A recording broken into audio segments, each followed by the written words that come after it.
Hello mga kaibigan, for today's video, I'm gonna show you how to delete a Facebook page.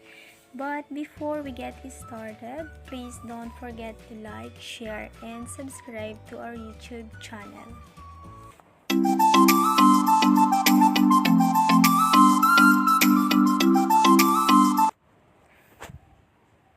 So ito, punta tayo dito sa ating Facebook.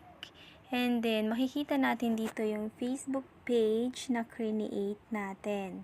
So, i-click lang natin. So, andito na tayo sa ating page. Meron siyang dalawang way para ma-delete yung Facebook page. Pwede tayong pumunta dito sa More. Pwede rin siya directly dito sa upper right corner, itong settings. So, try muna natin dito sa More. Tapos, scroll down lang natin. Hanapin natin yung settings. Click settings. Then, click general.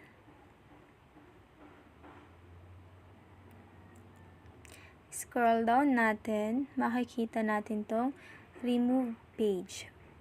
So, once na-click nyo itong remove page, ito yung permanently deleted na talaga yung Facebook page ninyo. So, ito yung first step na, ito yung first way para ma-delete yung Facebook. Then, back natin. Okay. Pwede rin naman, para makarating kayo agad sa settings, click nyo ito sa upper right corner. So, andito na agad tayo sa settings. Click natin yung general.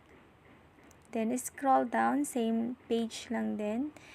Remove page. Click natin yun. So, pag sure na talaga kayo na i-click, tatanggalin nyo na yung Facebook page. Permanently na ito, hindi na natin maibabalik. Click lang natin yung delete page. So, delete na natin permanently. Alright? So, kalagay dito, your page has been deleted. So, mag-go back tayo ngayon.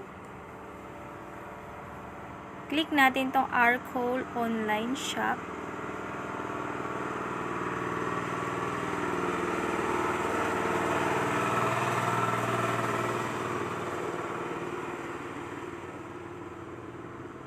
So, refresh muna natin. Then, click natin ito. So, ayun guys, hindi na natin siya makikita. Na-delete na permanently yung Facebook page. Wala na dito sa baba. So, ganun lang kadali mag-delete ng Facebook page.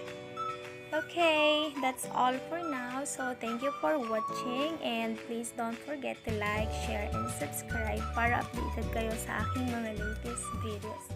Thank you so much!